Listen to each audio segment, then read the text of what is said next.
What's up, guys? Welcome back to a brand new video, guys. It's your boy Shane the Great, and today, my friends, Bitcoin, it did recover from its low, as y'all could see, of 100, or sorry, actually let's go down further because this is a 5-minute chart. 103,500. As y'all could see, we just hit 114, just like right about, maybe like give or take $100 or so, and we got rejected, as y'all could see on this resistance line I just put right here. And now we are retesting support of 112,000. We did dip down a little bit, as y'all could see on the 5-minute chart here. But yeah, I mean, right now Bitcoin and Ethereum, it's kind of pretty much volatile, as y'all could see, due to the liquidations. If I go to the liquidation heat map on CoinGlass, if I refresh the page, y'all could see the 24-hour rect, 500 million liquidations in total. 285 million coming from shorts, and then 270 million coming from longs. So they're almost like balanced out. So that's why you see like today isn't like too crazy with the like with it being like up so much or also down so much. Like they're kind of a bit balanced out. And then yeah, same goes with Ethereum. It went down to 3,860 this morning. Even yeah. So I was up to like 2 a.m. last night Eastern Standard Time, and then I put a trade in Pepe, literally right on this support line right here, and I set a stop loss right below it, in case it did get rejected. And then we went on, and then if it did get rejected at this support line, then I had a stop loss like right below it, like right here, because obviously if it went below the support line, it'll probably go to like here or even all the way down here, which happened last Friday. But we pumped up 5%, so that was a nice trade. I closed out right before we got this correction, so happy days, can't complain. Obviously, like this doesn't happen all the time, but that was just a clean setup and very clean trade I did in the last 12 hours, so I'm pretty happy with that. But yeah, pretty much the whole entire market, guys, it's recovering from the lows. Worst case scenario, in my opinion, obviously this isn't financial advice, I think Bitcoin, it could go back down to retest the slow we saw last night, which is 107,000.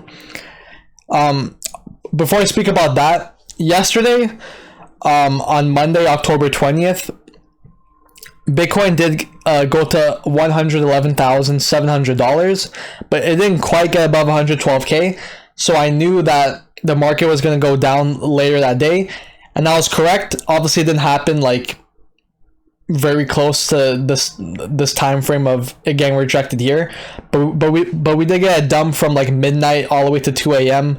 earlier today, and luckily I was awake, and that's when I put that Pepe trade, and yeah, it just worked out. But yeah, like I was saying, we could go back down to retest 107,800 like we saw earlier this morning, or if we do break below that, then we'll probably hit 106, and then maybe 103,000 or maybe 100K, and worst case of the worst case, 98,000. And if we do go down to those levels, as I said in previous videos, those are like the now or never times for Bitcoin, where if we close the weekly candle below 100,000, like 102,000 actually, which is the 50-week SMA, which if I change Bitcoin to the 50-week SMA, oh my gosh, these lines look so cancerous, bro. Let me just take that off. Yeah, so if we look at so where's the 50-week SMA? The 50-week SMA, I think, is, yeah, right here. So actually, sorry, this is the EMA. SMA is a bit higher than this, but I'll just stick to the EMA because that's what I usually use for the chart. Right now it's at 100,000, the 50-week EMA. So pretty much, yeah, as long as we don't close below that 2 times, below the 50-week EMA, then the bull market's still on, in my opinion. And all the TA guys are all saying the same thing, so like I'm just not saying this out of like, you know, out of my bum. Like this is a real like technical thing to be tracking, and obviously the top indicators haven't topped yet for Bitcoin, so I think the bull market is still in. I'm not really paying attention to what everyone is saying. Oh, the bear market's about to start, sell everything, do all this stuff, be fearful. And speaking of being fearful and scared, the crypto fear and greed index is still in fear, which is crazy to me because we are close to levels where we saw the April tariff crash earlier this year in 2025, and then the Israel-Iran war, which were actually lower than that, which is crazy because we are like higher prices. Obviously, altcoins are below what the prices were in that time in June. But yeah, I mean, it's crazy that we're in fear when the markets, and I mean, it obviously depends what you've been holding. If you've been holding like Solana, Ethereum, Bitcoin, XRP, you've been doing fantastic. But if you've been holding like meme coins and certain alts, which is most of your portfolio, then yeah, you're probably just like cooked, or like, you know, not cooked, but you know, you could have been doing better. But yeah, so that's pretty much it. At least for the charts. Like I said, worst case, we go all the way to like 100k, 107k. And then obviously those would be the moments to look out for. If we do bounce off of that, then those in my opinion are good times to be getting in. That's what I would be doing for, like, I'll be getting into other altcoins, or maybe I can even long Bitcoin at that price. And then if you look at Ethereum, which I didn't really speak much about, Ethereum is actually a good risk reward, actually, in my opinion, because worst case it drops back to like 3,600, which is only 8% loss, which isn't that bad in crypto. So I mean, I wouldn't get in right now. You could wait till like 3,800, 36, and then obviously if those levels get rejected, we can go all the way down to like 34, which is the liquidation cascade we saw on 2 Fridays ago, which is only 14%, which actually isn't that low from here too. So Ethereum is actually a good risk reward because, in my opinion, obviously again, this is not financial advice, but in my opinion, Ethereum is going to go all the way to 5k, which is a 25% gain from here. And then I do think it can go to 6k, which is 50% gain, and then maybe even higher to like 7 or 8k. But I'm not really going to be calling for those prices yet because, yeah, that's just out of the perspective right now. Right now, first we have to get the 4,800 and then 5k, and then after we get to those prices, then we can start talking about 6, 7, 8k, maybe even 10k. I don't think 10k will happen in a cycle, which some people said it will, but yeah. But let's look at some X posts. Okay, I don't know why I literally just saw this post from Tate, bro. If you have nothing to eat, you'll cry over a plate of food. If you have no money, you'll cry over $50. If you have nothing to fuck, you'll cry over a woman. It's that simple. And then I think did I quote tweet this? What did I say? I said true. I mean, he's not wrong. I mean, the last one's kind of funny, but that is true. I mean, pretty much you want to live life in abundance. You don't want to be too reliant on stuff. I guess that's his point. Like, you want to be making sure you're good in all aspects of life when it comes to food, money, and then women, obviously. But yeah, that's kind of random. Yeah, demand for tech stocks from the Clandestine letter is exceptionally strong. Tech funds just posted a record weekly inflow of $10.4 billion. This follows $9.2 billion addition in the prior week, marking the largest 2-week inflow on record. This also marks the 4th consecutive weekly inflow.